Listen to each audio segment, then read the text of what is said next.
So magandang gabi po sa ating lahat. Mag-uumpisa po tayo sa ating lesson sa gabing ito. Tuloy-tuloy natin yung lesson natin, Christology. So tuloy-tuloy natin, Doctrine of Christ or Christology, di ba? Yan. So ito yung pinaka-umpisa natin. Pero diretso na tayo doon sa lesson na iniwan natin. Yan. Deity of Christ. Ano bang ibig sabihin ng deity of Christ? Ibig sabihin, ito yung kanyang divinity. Last Saturday tuloy. Last Thursday, pinag-aralan natin yung kanyang humanity of Christ. Incarnation, na pinag-aralan din natin yung incarnation of Christ. O yung pagiging tao ni Kristo. And then yung humanity, yung kanyang pagiging tao.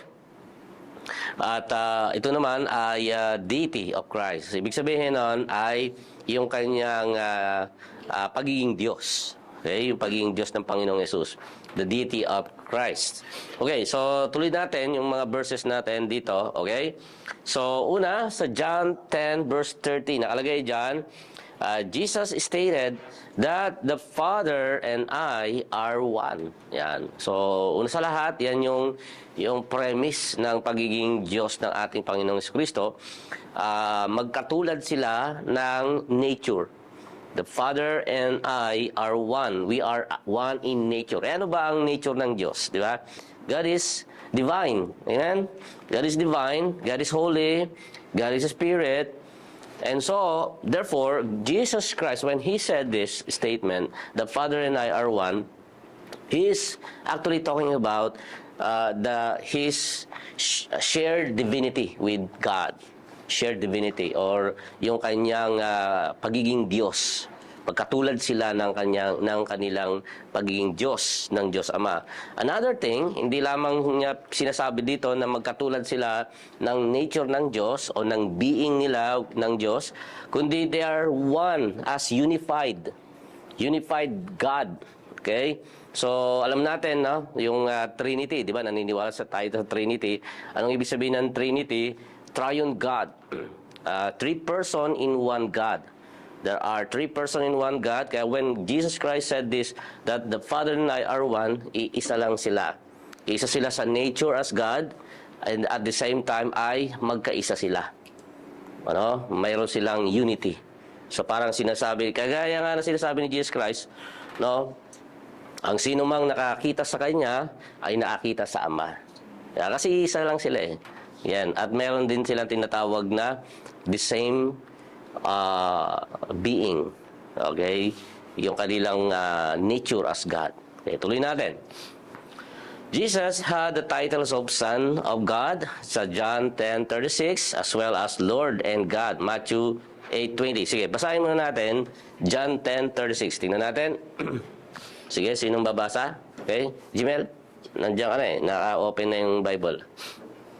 John 10:36. Ako'y pinili at sinugo ng Ama. Paano ninyo ngayon masasabing nilalapastanganan ko ang Diyos dahil sa sinabi kong ako ang anak ng Diyos? Ako ang anak ng Diyos. Imagine, ito ang mga Hudyo nung panahon ni Jesus Christ, sila ay napaka-stricto sa title na Son of God. Para sa kanila, iisa lang ang Son of God. Siya yung Messiah, siya yung prophesied Messiah. Sa Old Testament, there are parang more than 380. Kung hindi ako nagkakamali, parang 382 Messianic prophecy. Kung hindi ako nagkakamali 382 Messianic prophecies about the coming Messiah. Anong ibig sabihin ng Messianic? Ibig sabihin, ito yung mga propesiya na nakasulat sa Old Testament na tumutukoy sa pagdating ng tagapagligtas. Okay? At yung Messiah na yon ay matagal nang hinihintay ng mga Hudyo. They were waiting, the Jewish people were waiting for the arrival of that Messiah. At yung Messiah na yon ay may iba't iba siyang titles. Ang title niya, isa doon ay Son of God, and then Son of Man as capital letter, Son of Man. so Kristo in Greek, no? Kristo. So they were waiting. At kung titingnan natin sa Old Testament, ang last book of the Old Testament is Malachi. Okay? And then the first book of the New Testament is Matthew. Between Malachi and Matthew, there is 500 years gap. Ang tawag natin doon, ang tawag ng mga Bible scholar doon ay 500 silent years of the Bible. Bakit tinawag yun na silent years? 500 silent years between Malachi and Matthew. That is because during that period of time ng 500 years na yon ay tumigil ang pakikipag-ugnayan ng Diyos sa Israel o sa Jewish people. Walang prophecy, walang vision, walang there were any prophecies about God, walang mensahe para sa mga Israelites. Talagang wala. Silent. Kaya nga tinawag nila ito na silent years. And then, so for 500 years, they were hoping. Imagine, yung mga Israelites, ay mga Hudyo na sila, no? Tawag na sa kanila, Hudyo na. Kasi sa Old Testament, mga Israelites sila, mas kilala sila sa Israelitas. Pero pagdating ng New Testament, mas nakilala sila sa pagiging mga Hudyo, no? Jewish people. So, pero the same yon, the same na mga tao yon, same na lahi yon. Nag-iba lang yung pangalan nila. Okay? So, imagine, 500 years, silent years, walang mensahe ang Diyos. Tahimik ang Biblia, tahimik ang prophecy about God. And then, all of a sudden, no, habang sila'y naghihintay ng pagdating ng Messiah, there was Jesus Christ claiming to be Son of God. Imagine? That is the problem for the religious people, religious leaders that time. Kasi, di ba, parang nasanay na sila na walang mensahe, walang nagsasabi na, I'm the Son of God, walang nagsasabi na, walang mensahe ang Diyos. Imagine, di ba, tayo, pag nasanay na tayo, 1 year, 10 years, 20 years, di ba, na, o ano yung nakasanayan natin, ganun na lang tayo. Sila ganun, nasanay na sila na walang mensahe about Messiah. And then all of a sudden, when Jesus Christ talked with them, talked with the religious leaders, and claimed to be the Son of God. No? Kaya nagugulat sila. Bakit kiniklaim nito na siya daw ang Son of God? Kaya nga galit na galit sila. At that was intentional on the side of Jesus Christ. Talagang intention niya na galitin sila. Nagalit niya yung mga Pariseo. At may isa pang indication doon na dahil nga kiniklaim niya na siya ang Son of God or Son of Man, ang tawag sa kanya tuloy ng mga religious leaders, particularly mga Pariseo, ang tawag sa kanya ay blasphemer.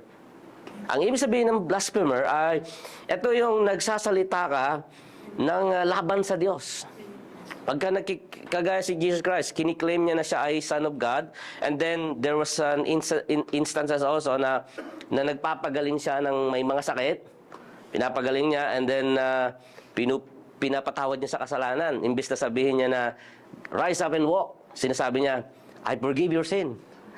Pag sinabi niya, I forgive your sin, nagugulat yung mga nakakakita, nakaka-witness, bakit, sino tong lalaking ito? Sinong tao to na nagpapatawad ng kasalanan? Ang Diyos lang ang may karapatang magpatawad ng kasalanan. Pero lahat ng yun, intention yun.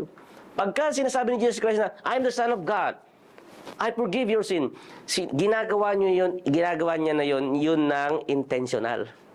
Intention yun. Para talagang i-challenge yung religious belief ng mga Hudyo noong time na yon. China-challenge niya.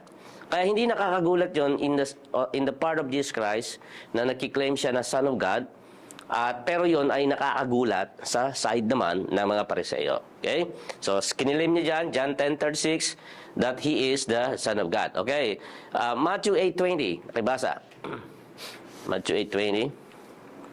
Welcome, Kuya Joven. ating ano ngayon, pag-aaral. Matthew 8:20. Sige, Ate Cassie. Matthew 8:20. Jesus replied, "Foxes have dens and birds have nests, but the Son of Man has no place to lay his head." Yan, diyan tinawag naman niya yung sarili niya na Son of Man. So, Son of God, Son of Man. Lahat yun ay titles ng Messiah. Kaya huwag kayong magugulat. Magkaiba ba yung Son of God at saka yung Son of Man? Magkaiba sa spelling. Son of God, Son of Man. Pero lahat yun ay tumutukoy sa iisang tao. That is the Messiah. At lahat ng prophecy na yon ay nagkaroon ng katuparan sa person ni Jesus Christ. Natupad yon. Lahat ng messianic prophecy, yung lahat ng titles na yan, natupad sa Kanya. Ano? Kaya walang tawag dito parang napakahirap isipin na hindi na imposibleng ang hirap isiping imposibleng mangyari o matupad sa person ni Jesus Christ yan eh. No, kasi talagang ano yun eh, prophetic yun eh. Kumbaga naitakda na yun. And then dumating yung tamang pagkakataon na lahat ng propesya na yon sa Old Testament ay nangyari o natupad sa katauhan ng Panginoong Hesus. Okay? Let's continue. He is equated with Yahweh in the Old Testament. Alam niyo man nyo, yung word na equated, nakita nyo naman yan, no? Tawag natin dyan ay self-explanatory na yan. Equated from the word equal. Yeah? Equal. Ibig sabihin, ay magkapareho sila ni Yahweh. Yung Yahweh ng Old Testament ay equal o katumbas na ni Jesus Christ. Okay, basahin natin unang Korinto 2:16. Sige, si Aliana. 1 Corinthians chapter 2 verse 16. For who has known the mind of the Lord, so as to instruct him, but we have the mind of Christ. Yan, mind of the Lord, mind of Christ. Okay. Sige, tuloy tayo. As a God, Jesus, was creator. Okay, si Jesus Christ as God, He is also the creator. Alam natin, isa lang ang creator, yung gumawa ng langit at lupa sa Old Testament, sa Genesis, di ba? Pero sa Colossians 1 verse 15 to 16, binabanggit din diyan na ang lahat ay nalikha sa pamamagitan niya ng salita ng Diyos. And that salita ng Diyos ay walang iba kundi si Jesus mismo. Basahin natin, Colossians 1:15 to 16. Lahat ay nalikha sa pamamagitan niya. Okay? Sige, Angel. Colossians chapter 1 verse 15. He is the image of the invisible God. Okay, wait muna. Wait for a minute. Okay? He is the image of the invisible God. Siya ang larawan ng hindi nakikitang Diyos. Okay, kung hindi siya Diyos, ano siya? Kung hindi siya sabi ng Colossians, siya ang larawan ng hindi nakikitang Diyos. May Diyos na hindi nakikita. Biglang nagpakita. Si Jesus. Di ba siya Diyos? Siya nga yung Diyos na nagpakita eh. Di ba mga kapatid? Malinaw, di ba? Yan, hindi na naman yan nabasa ng mga iglesia ni Cristo. Diba? Hindi na naman nila nabasa. Nilampasan nila yan. Yung mga talatang yan. Okay? Malinaw. He is the image of the invisible God. Siya ang imahe, siya ang larawan ng hindi nakikitang Diyos. Sige, tuloy.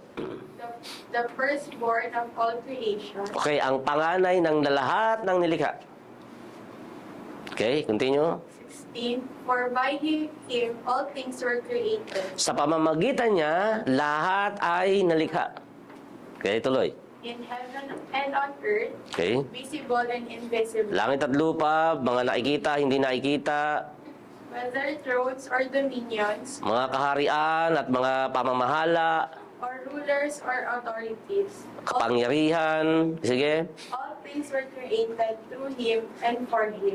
All things were created through Him and for Him. Lahat ng bagay ay nalikha sa pamamagitan niya at para sa Kanya. Ang tinutukoy dyan na Him, walang iba kundi si Jesus. All things were created by Him, siya ang lumikha, All things were created through Him. Sa pamamagitan niya, all things were created for Him. Ibig sabihin, yung purpose ng creation para sa kaluwalhatian niya. Kaya nilikha ng Diyos si Kuya Paulo para sa kaluwalhatian ng Diyos. So, ang lumikha, di ba? All things were created by Him. Siya gumawa. Through Him, sa pamamagitan niya, siya rin sa pamamagitan din niya, by Him, through Him, and for Him. Ano yung ibig sabihin ng for? Ibig sabihin yung purpose nun. Yung reason why all things were created. For Him, ibig sabihin, for His glory. Yung purpose nun. Ayan. So, malinaw yan na as God, Jesus was the Creator. Siya ang lumikha. Oh. At lahat ng bagay ay nilikha para sa Kanya. Okay? Tuloy tayo. Had power over nature. Matthew 8:26. Meron ding kapangyarihan si Jesus sa nature. Ano ba ang Tagalog ng nature? Kalikasan. No? Galing na ng mga estudyante dito. Tatalino itong mga batang to. No? Okay, basahin natin. Matthew 8:26. Si Ate Rosel, para naman marinig naman natin ng boss niyan. Matthew 8:26.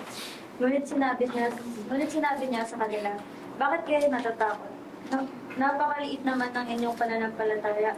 Bumangon siya, pinatigil ang hangin at ang mga alon at bumuti ang panahon. Yan yung time na Jesus calms the storm. Pinatigil niya ang bagyo. No? Kasama niya yung mga disciple natatakot, Lord, don't you care if we drown? Sabi ng mga disciple, wala ka bang pakialam, Panginoon? Malulunod na tayo. And then sabi niya, wala ba kayo pananampalataya? Bumangon siya at sinaway niya ang hangin at ang bagyo at tumigil ito, no? So may kapangyarihan siya maging sa tubig, sa nature, sa hangin, sa bagyo. Oh, 'di ba? Grabe, 'di ba?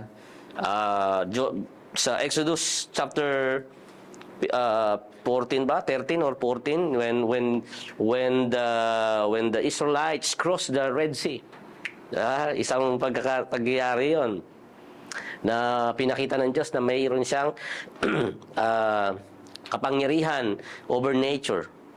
Okay? Dami pa niyang yung mga plagues, yung mga salot na pinadala niya sa Egypt, di ba? 10 plagues. And then yung Jordan River natuyo, di ba? Nakatawid sila Joshua do sa Jordan River. No, pagtawid pa lang nila, nasa unahan nila yung mga mga priests, mga worship team, worship leader, may mga trumpet sila. Pagakbang nila sa Jordan River, natuyo. Talagang patunay na merong kapangyarihan over nature. And then si Jesus Christ ay pinakita din niya yan sa New Testament. So, tuloy-tuloy tayo. He had power over death. John 11. Yan yung kwento ni Lazarus. Okay, mahaba yan kasi buong chapter yan eh. Okay, so hindi na natin babasahin ng buo. Pero yan yung pagkakataon na namatay ang kanyang kaibigan si Lazaro. Matay. And nung malaman niya yon, nung nalaman ni Jesus Christ na nalaman niya yung balita na yon, ay may sakit pa lang si Lazaro. May sakit pa lang. Malubha ang kanyang kalagayan. Pero he delayed. Sinadya niya na ma-delay ng 4 days. Kaya pagdating niya doon sa lugar nila, ay nasa tomb na si Lazarus. Nasa libingan na. And then yun yung pagkakataon na sabi niya, Lazarus, come out! At lumabas nga si Lazarus. May isang, di ko alam, mayroong isang nagpapastor-pastoran sa Facebook na pero American, no? American. Di ko alam kung ano talaga yung basta't sa ibang bansa. Ang interpretation nila doon, napanood ba yan? Ha? Hindi ko siya kilala eh. Payat siya na parang Bible teacher din. Tapos sabi niya, ang interpretation daw noon, nung sinabi ni Jesus Christ kay Lazarus, Lazarus, come out! Ibig sabihin yun, sabi niya, na binibigyan ni Jesus ang tayong lahat na maging true to ourselves. To come out. To come out. Ibig sabihin, ipakita natin kung ano ang tunay nating kalikasan. Kung ikaw ay magnanakaw, ilabas mo magnanakaw ka. Kung ikaw rapist, ilabas mo rapist ka. Kung ikaw ay homosexual, ilantad mo sa homosexual, ganon. Lazarus, come out. God is giving us the freedom to be what we are. Ganon. Sabi niya, munti ko ang ihampas yung cellphone ko eh. Habang pinapanood ko sa inis ko eh, no? Sabi ko, pag nakita ko pag nasalubong kayo sa hypermarket, iumpog ko talaga sa sa kalsada eh. Okay, hindi. Pero mali talaga yon. Mali yon. Binuhay niya si Lazaro. That is to show his power over death. That's it. Yung iba kasi, ini-interpret nila sa ibang kaparaanan. Ino-over-interpret nila. Nilalagyan nila ng ibang interpretation yung mga talata. Pero ang tunay na dahilan kung bakit binuhay ni Jesus Christ si Lazarus ay upang ipakita sa mga naroon na may kapangyarihan siya laban sa kamatayan. Yun lang. Ganun lang kasimple yun. Hindi yung come out, be true to yourself. Hindi yun ang totoong interpretation nun. Okay. Next. Forgive sin. Yan. Mark chapter 2 verse 1 to 12. Yan. Yung another story. Yung isang paralytic na pinatawad ni Jesus Christ. Ito yung paralitiko na dinaan nila sa bubungan. Kung yan, ha? Dahil nagtuturo si Jesus Christ ng mga tao. And then, mayroong isang paralitiko. Dinala siya ng kanyang mga kaibigan. 4 na kaibigan. Kaya lang, nung ilalapit na nila yung kaibigan nilang paralyzed, kay Jesus Christ, hindi sila makalapit dahil ang daming tao. Ang daming tao. Ang ginawa ng mga magkaibigan, dinaan nila sa bubong. So, binuksan nila yung bubungan, dahan-dahan nilang inihulog, dahan-dahan nilang ibinaba yung paralitiko. And then, nung nakita ni Jesus Christ yung paralitiko, sabi niya, your sins are forgiven. Yun yung time na nagalit yung mga pariseyo. Sabi niya, sino ka? Anong karapatan mo para, ha? Magpatawad. Oo, anong karapatan mo magpatawad? Tapos sabi ni Jesus Christ, ano bang mas madaling sabihin? Na pinapatawad ka sa iyong kasalanan or rise up and walk? Get up, rise up and walk. The same lang yun. Magkapareho lang yun. Kaya nga, sabi niya doon sa lalaki, get up, rise up and walk. Yan. So, he forgives sin. Nagpapatawad siya. Ang Diyos lang ang may karapatang magpatawad. Pero si Jesus, talagang lantaran. Di ba, Kuya Joven? Lantaran, nagpapatawad siya ng kasalanan. Anong ibig sabihin nun? Ibig sabihin, siya mayroong divinity. Meron siyang being as God. And He is one with God. God and Jesus are one. Unity and also with their being. Amen? Tuloy natin. Rules as God. Meron din siyang mga rules. Mga kapamahalaan niya. No? Hebrew chapter 1:8. Basahin natin. Hebrew 1:8 sino nakakita? Hebrews. Ate Sam? Hebrews chapter 1 verse 8. But about the Son he says, your throne, O God, will last forever and ever. The scepter of justice will be the scepter of your peace. Yan. Ang Diyos, sabi niya sa anak, na meron kang kapamahalaan. You have the throne, you have the dominion. You have throne and dominion. Anong ibig sabihin ng throne and dominion? Kapamahalaan, kapangyarihan, trono. Sino lang ang may trono? Hari lang eh. Di ba? God lang, Diyos lang ang may trono. Iba naman yung trono sa inyo, yung puting trono yon. Iba yon. Yeah. Okay, so only God has a throne up in heaven. Amen? Yan. Godly. Yan, bilang hari. Okay, let's continue. He was the exact, yan, ito pinaka-paborito ko to sa lahat ng verses about God and Jesus. Jesus was the exact representation of God, inwardly and outwardly. Now, basahin natin, Hebrew 1:1-4. Sabi dyan, the Son is the radiant of God's image and the exact representation of Him, of God. Okay? Sige, basahin natin. Si Ate PJ.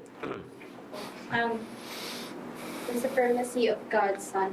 Long ago, at many times, and Okay, ulit yung sabi mo doon, yung first letter, yung may L. supremacy Oh. of God's Son. Yan, okay? And then? Long ago, Yun, ulitin mo. long ago, Ganda nung pagkasabi doon eh. Okay, long ago. Joke lang. verse 1, long ago, at many times and in many ways, God spoke to our fathers by the prophets. Mhm. But in this last day, In this last day, sa panahon natin yan. He has spoken to us by His Son, Mhm. whom He appointed the heir of all things, Mhm. through whom also He created the world. He is the Yun, radiance of the basta, pag glory ganyan. of God. He is the radiance, Of the glory. glory of God. Ano ibig sabihin ng radiance? Liwanag, ningning, kaluwalhatian. Sa yung glory ng Diyos. The radiance of glory of God.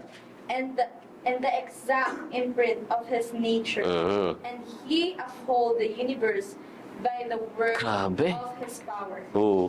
After making Okay, and then lang yan, ate. Thank you. Grabe, di ba? He is the exact imprint. Yan yung term na ginamit doon, yung binasa ni PJ.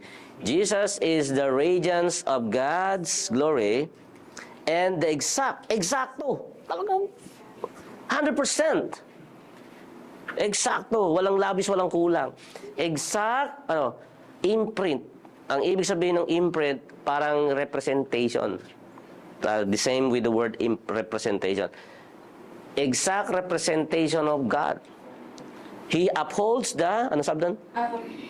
He Upholds. He upholds the universe by the word of His power. Grabe yun. Yun ang matindi. He upholds. Siyang humahawak, siyang may control sa universe. Ayun ba? Oo. So, pag di pa kayo naniwala kay Jesus, ewan ko lang eh. Yeah. Pag hindi pa sila naniwala kay Jesus. Kaya nga, pag yung mga taong hindi naniniwala kay Jesus, yung mga taong, eto, totohanan lang to tapatan lang tayo. Yung mga nakiklaim na si Jesus Christ tao lang, hindi nagbabasa ng Bible yun. Yun ang katotohanan. Hindi nila binasa yung Hebrew, hindi nila binasa yung Colossians, hindi nila binasa yung lahat ng mga binasa natin ngayon dito. They don't read these Bible verses. Oh. Naniniwala lang sila doon sa ministro nila na nakatayo doon sa malapad nilang pulpito na nagtatanungan, di ba? Ano baga ang sinasabi ng katusan? Basahin natin. Di ba? Ganun sila, di ba? Tama nga po. Yan. Basahin natin dito. Uy, pumunta yung... Oh. Pero, hindi naman nila... Ano ba naman yan? Sorry. Pero hindi nila binabasa ang Biblia. Kaya kayo... tawag dito, huwag niyong babaliwalain ang pag-aaral ng Biblia. Yan. Diyan nakasulat sa Biblia ang wisdom of God, ang kaalaman ng Diyos. It was hidden in Christ Jesus, in the Bible, in the Word of God. Nakatago diyan. Kaya yung nagbabasa ng Biblia, sila lang yung nakakatuklas nito. Sila yung nakakasumpong, nakakatagpo ng kayamanan ng karunungan ng Diyos. Yung hindi nagbabasa, yung nakatunga nga lang, kinig lang sila ng kinig sa sa mga tagapagturo nila na pinipili lang yung ituturo, yung ibang lesson nilalampasan. Yung totoo lang yan. Yan honest speaking lang yan. Tapatan lang yan. So, ibig sabihin, hindi talaga nila binabasa yung mga salita ng Diyos na yan. Yan. Gusto ko lang basahin natin yung sinabi sa Colossians, yung binanggit doon sa may sinabi dito sa Colossians na lahat ng karunungan ay nakatago kay Kristo. No? Natatago. The wisdom of God. Let's read that, no? Gusto ko lang makita sa inyo. Kaya ako, hindi sa pero ako ay talagang pinili kong magbasa ng Biblia. Kasi nasa Biblia nakatago ang katalinuhan ng Diyos. Hanapin ko lang, ha?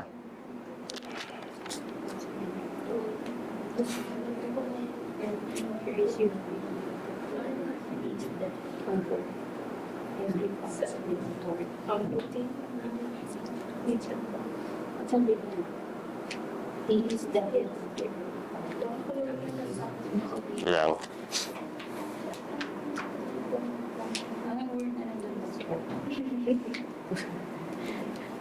For God was pleased to have.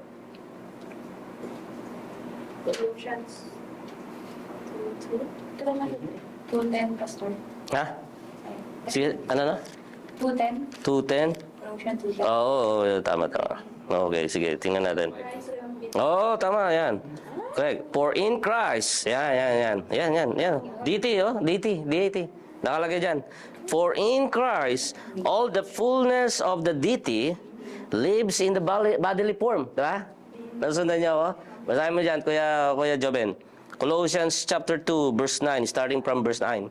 9 to 10. For in Christ, kay Kristo, ang kabuuan, fullness, kaganapan of the deity lives in bodily form. Anong ibig sabihin nun? Ang deity of God ay nakita kay Kristo, sa kanyang bodily form, sa kanyang physical na body. Yan.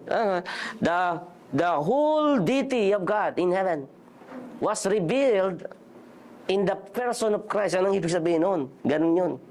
So, ibig sabihin, kung tawag dito, yung kaluwalhatian ng langit, di ba? Hindi mo yun pwedeng yakapin, hindi mo mailalagay sa karton yun, hindi mo mailalagay sa box yun, di ba? It was only revealed in Christ. Ayan ang ibig sabihin nun. All the fullness of the deity lives in the bodily form, na namuhay, nanahan sa katawan ni Kristo. And you have been given, kayo daw, nabigyan tayo ng karapatan, nabigyan kayo ng kakayahanan. You have been given fullness in Christ, who is the head over every power and authority. Verse 11, in Him you were also circumcised in the putting of... Yan na. Ayun na yun. Tuloy-tuloy na yun.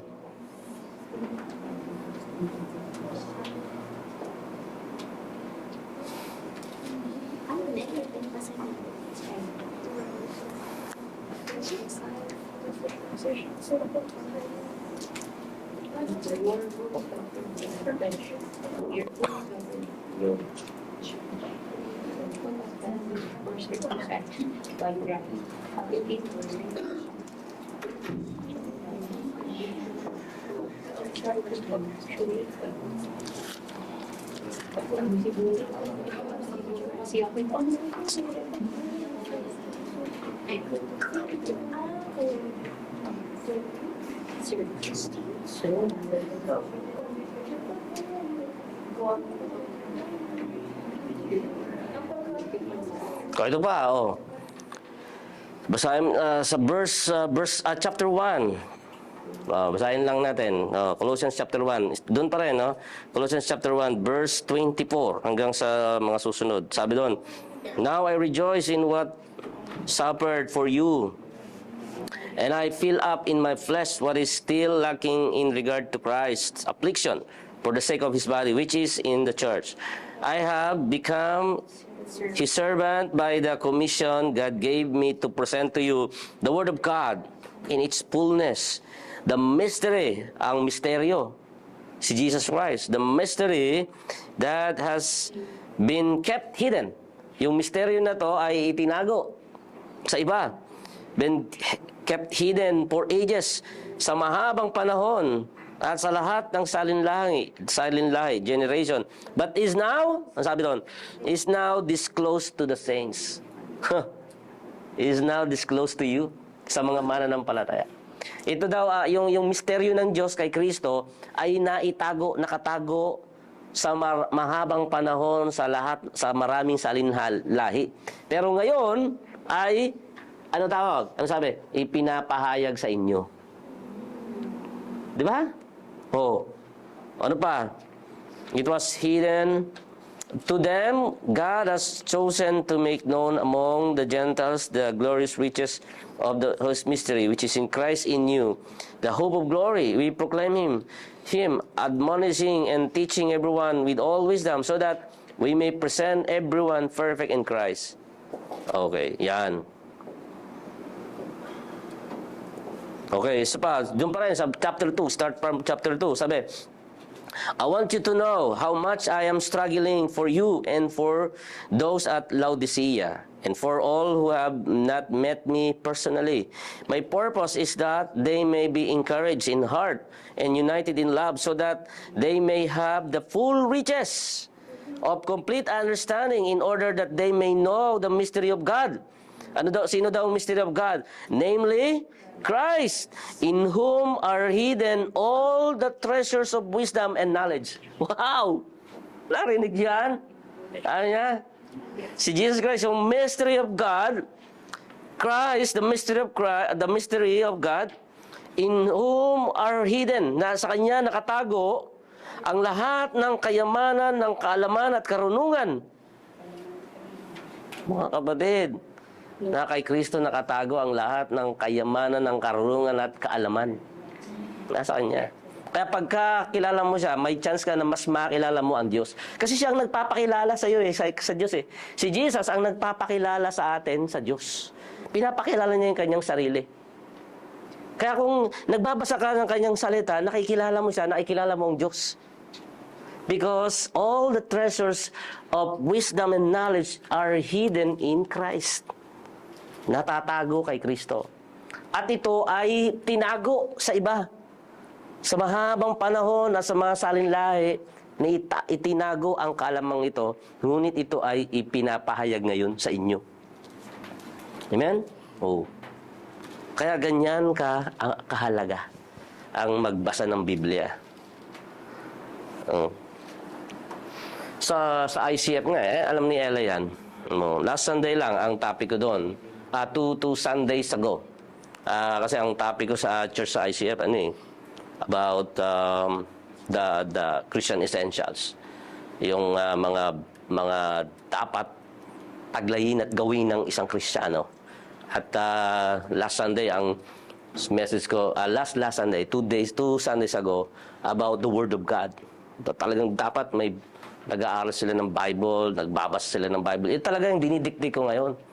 Ini-encourage ko nga, kung ikaw ay Kristiyano, you claim to be Christian, you need to have a Bible. Don't ever claim to be Christian if you don't have the Bible. Yan ang sinasabi ko sa kanila.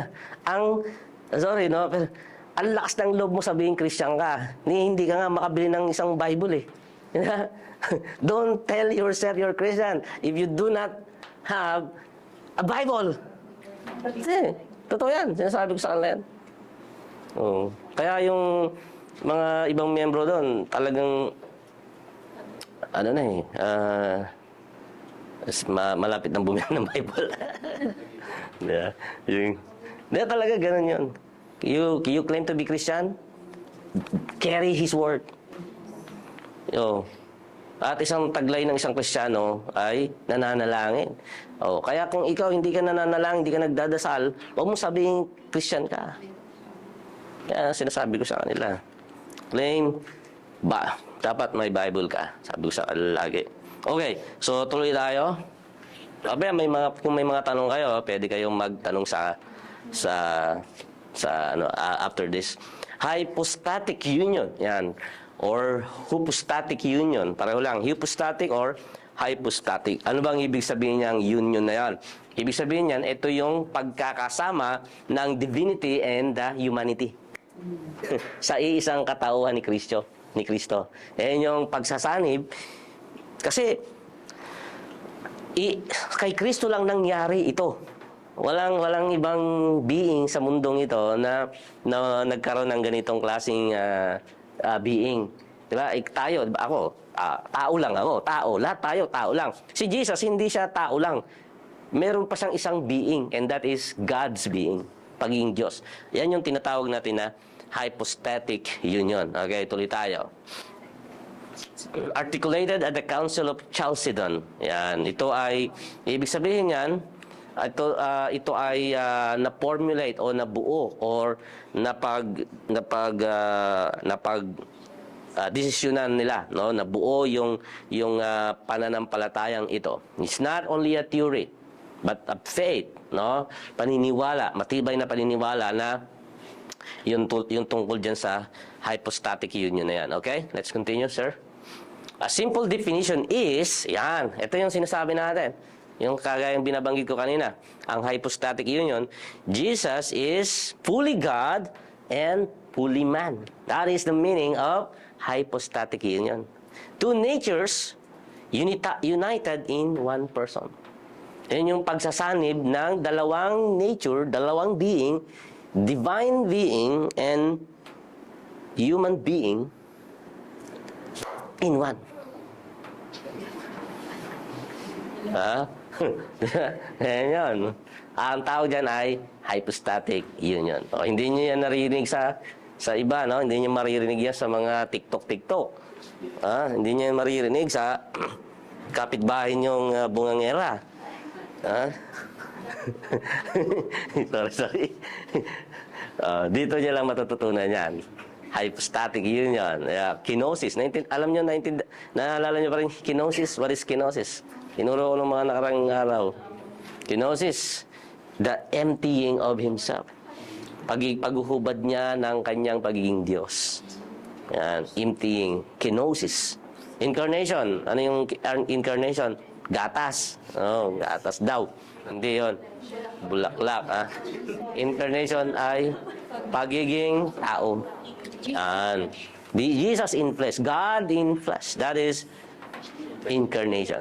Ayan, okay. Tandaan niyo yung mga term na yon. Mga kapatid, no? Tandaan niyo yun. Isa-isahin ko kayo ang exam natin sa next, after this ay, ang exam natin ay oral. Oral. Parang busy po ako that time. That time, alam mo na ha? May schedule po ata. Okay. Ikaw, may ano ka? Masakit pa ako. Gambira. Adi ako na lang ang doon. Pupunta kami doon sa inyo para doon ka mag-exam. Ang gagaling. Sabahin niyo na ako sa Si Kuya Jobin na lang ang mag-exam. Kita nyo. Sige. Yan ang gusto ko kay Kuya Jobin. Okay. A simple definition is Jesus Christ, fully God, fully man. Si Jesus daw ay He is fully God, buo ang kanyang pagiging Diyos, hindi 50%, hindi rin 50% ang kanyang pagiging tao. Kasi ang iba ang paniniwala nila 50% God and 50% man. Yun ang listen. Yung maraming naniniwala, yung paniniwala nila na pinaghatian ni Jesus yung dalawang nature. 50% God, 50% man. Yun yung paniniwala ng iba. That is wrong. Hindi siya 50% man, 50% God. Hindi. 100% man, 100% God. Buong tao, buong Diyos. Hindi 50-50. 100, parehong 100. Kaya 200 siya eh. 200 siya. Kasi 100. Yan ang hypostatic union. Kaya nga si Jesus, nagugutom siya eh. Di ba? Bilang tao, nauuhaw, napapagod, nakakaramdam ng kalungkutan. Di ba? Umiyak nga siya, di ba? Jesus wept. Luke, kailan siya? Luke 11:17? Yung umiyak siya, iniyakan niya si, John 11:17. Yan, tama. Jesus wept. The shortest verse in the Bible. Yan.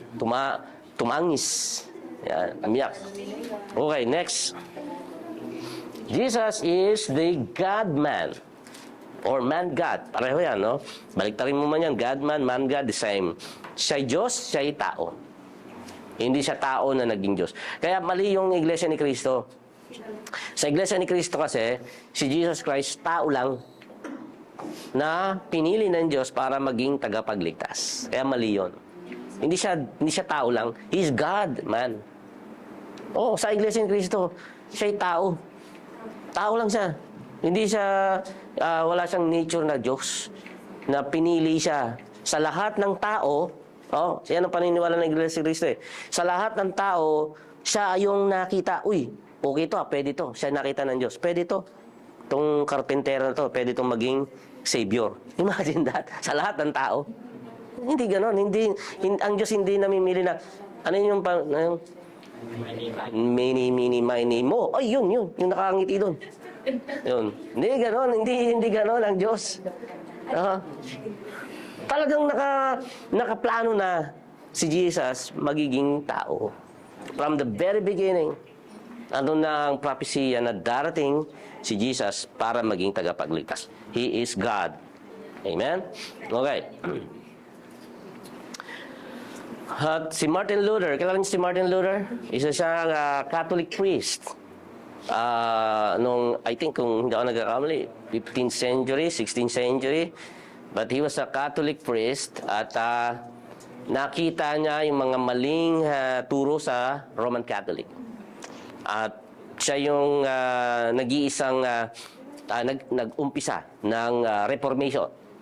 Okay, Reformation. At nung nakita niya na mali ang pagsamba ng Roman Catholic, lalo na yung mga katuruan tungkol kay sa Pope, sa Papa, sumulat siya ng thesis, doctrine, 95 thesis. At yun ay pinako niya sa Cathedral of Gothenburg. Hindi ako nagkakamali. Isang pintuan yun ng kanilang simbahan. Pinako niya doon. Tak. Doon yung mga statement of faith niya. Na nagpoprotesta siya laban sa mga teachings ng Roman Catholic. Ayan. So, siya nag-umpisa ng Reformation. At sumunod sa kanya, yun na sila John Wesley, sila John Knox, sila John Josh, sila Gmail. Ayan. Sila Kian, si Louis J. Okay. Martin Luther. All right. Martin Luther was well stated, if Christ does not remain the true natural God, then we are lost. Sabi niya, kung si Kristo daw, if Christ does not remain the true natural God, then we are lost. For what good would be the suffering and death of the Lord Christ do to me, if He were merely a man? Sabi niya, sabi ni Martin Luther, kung tao lang si Kristo, walang epekto sa akin yung ginawa niya. Kung tao lang siya. Yung suffering ni Christ at yung kanyang kamatayan sa krus ay walang effect sa akin. Yan. Suffering and death of the Lord Christ do me if He were merely a man, such as you and I are. Then He would not have been able to overcome the devil, death, and sin. Kung tao lang si Kristo, He would have been far too weak for them and could not have helped us. Yan. Hindi mapagtatagumpayan ni Jesus, maging ang devil, maging ang yung kahirapan, yung paghihirap niya sa krus, hindi niya mapagtatagumpayan yun kung siya ay tao lang, 100% man. Pero dahil nga 100% God, napagtagumpayan niya yung suffering na yun. Pati yung kamatayan, pati yung death. Yung sin at yung death. Okay, tuloy tayo. 3 roles of Jesus. Okay, next. Prophet. Yan, siya ay propeta. Tatlong roles niya. Tatlong katayuan o yung kanyang ginampanan. He is a prophet.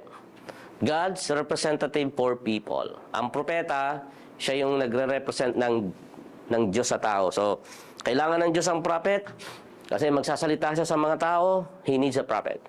And Jesus Christ fulfilled that role. He was a prophet. And then at the same time, He is also the priest, people's representative to God. So, si Jesus naman, siya naman, ang priest o high priest, nire-represent niya naman ang tao sa Diyos. Pag may kailangan ng mga tao, the prophet, the priest will stand in behalf of the people and speaks to God. Yan ang priest. Yan din ay ginampanan ni Jesus. Okay? And last one, He is also the King. He reigns now in heaven and in the future on earth. So tatlo yung importanteng role ni Jesus. He was a prophet, He was a priest, He was a king. But He is not just a prophet, hindi lang siya propeta. He is the greatest prophet and God. He is also not just a priest.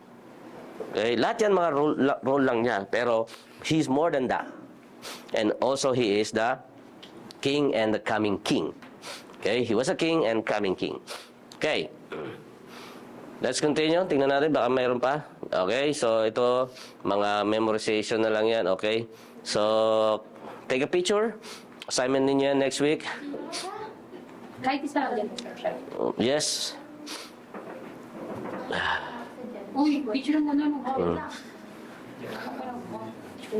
Kahit isang verse lang po. Oh. Jesus is eternal, immutable, created all things. General memorization nga eh. Yan lang po. Memorization. Ano yung dinakaw? Ay, meron na isa. In the beginning, gang. General memorization. I-memorize niyo yan. Okay? Yes. At yan. 13, 14, 15, 16, verse. John 1. Ay, mag-i-ESV ako. Okay. Tingnan natin kung mayroon pa, kuya. Na-picture niyo na? Okay. Okay, wag na muna yan. Next week na yan. The Passion of Christ.